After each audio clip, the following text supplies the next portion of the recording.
Okay, so today our topic is endocrinology, and we have two parts of endocrinology as well as it's a major chapter.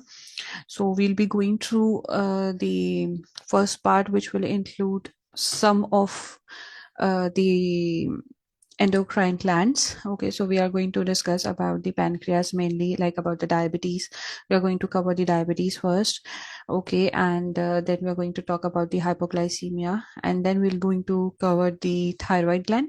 But hopefully we'll be able to cover some part of the thyroid gland today, and then we'll move to the other part of the thyroid gland in the second lecture. So in the second lecture, we'll be covering the thyroid gland, the adrenal gland, and all the hormones related to it, its functions, and then whatever the disorders are associated with that. So we are going to cover that in second lecture as well. Okay, so let's get started with it.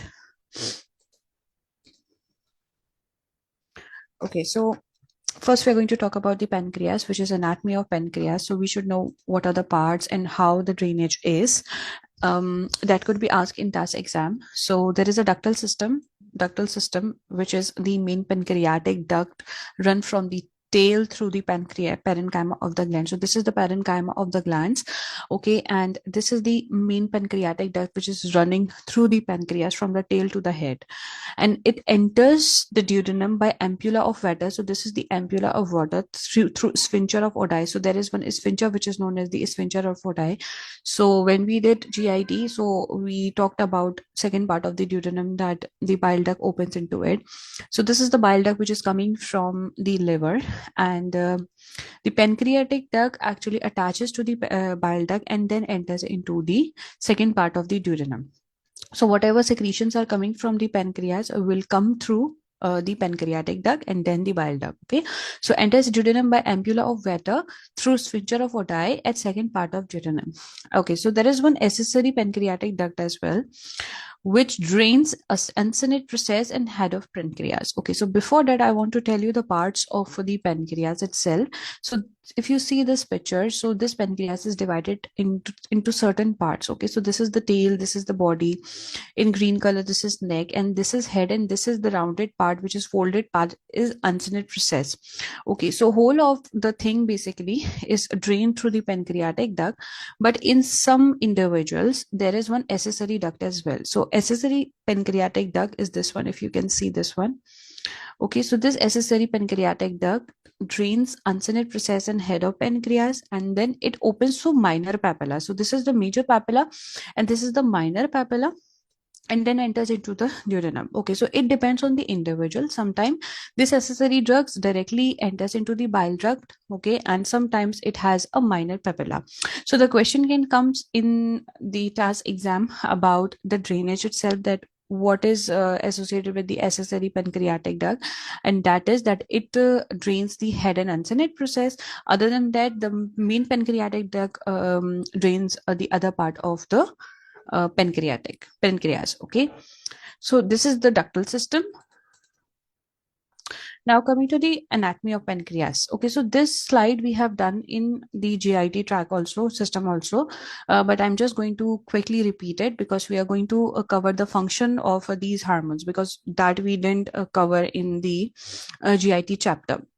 Okay, so pancreas have two type of cells. One is the islet of Langerhans cells and pancreatic SNR cells. So if we move towards the previous slide, let me go through the previous slide. This one. So you can see over here. Okay, one in blue color and one in green color. So the blue ones are the islet of Langerhans cells, secrete hormones into the blood vessels. And this you can see exocrine SNR cells secrete digestive enzyme into the pancreatic duct. Okay, so these are the two type of cell groups which are present. All right, so the secretions are quite different. And if you can see, the islet of Langerhans cells is this one. Okay, so islet of Langerhans cells produces four types of cells, and that produces alpha cell produces glucagon, beta cell produces insulin, delta cell produces somatostatin, and gamma cell produces pancreatic polypeptides. Okay, so the main ones are these three ones. Okay, so this is the glucagon, insulin, and somatostatin. Okay, so the function we are going to discuss in the next slides now. And another one are the pancreatic SNR cells. So these are the pancreatic SNR cells, which is important for the GIT tract, and that is secreted into the bile duct. Okay, that is amylase, lipase, trypsinogen, and elastase. Now these are important for the digestion purposes, which we have already covered in GIT chapter.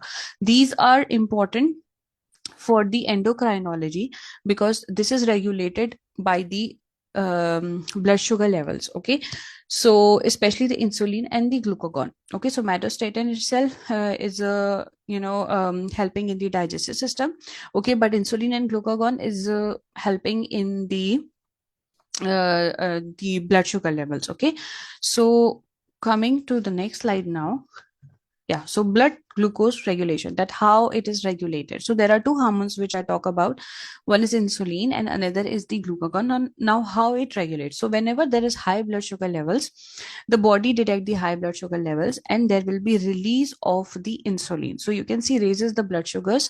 If there is blood sugar levels raises, so high blood sugar levels are there.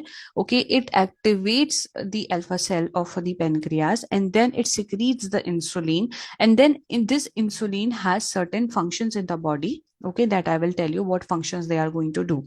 Okay, on the other hand, the opposite action is the low blood sugar level. So whenever there is low blood sugar levels, so what happens that the beta cells of pancreas are activated. You should know for the test cell that alpha cell produces the insulin and beta cell produces the glucagon. If I'm not wrong, let me double check here.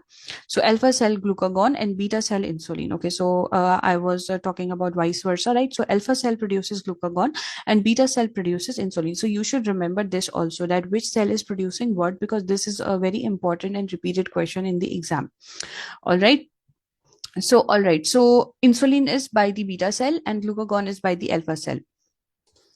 All right, so what will happen that the pancreas will produces the glucagon then. Okay, and then this glucagon will again have certain mechanism of action which raises the blood sugar levels. Okay, so this all thing are given, but I will tell you one by one that what are the function of the insulin and glucagon. That is very important to remember for TAS exam.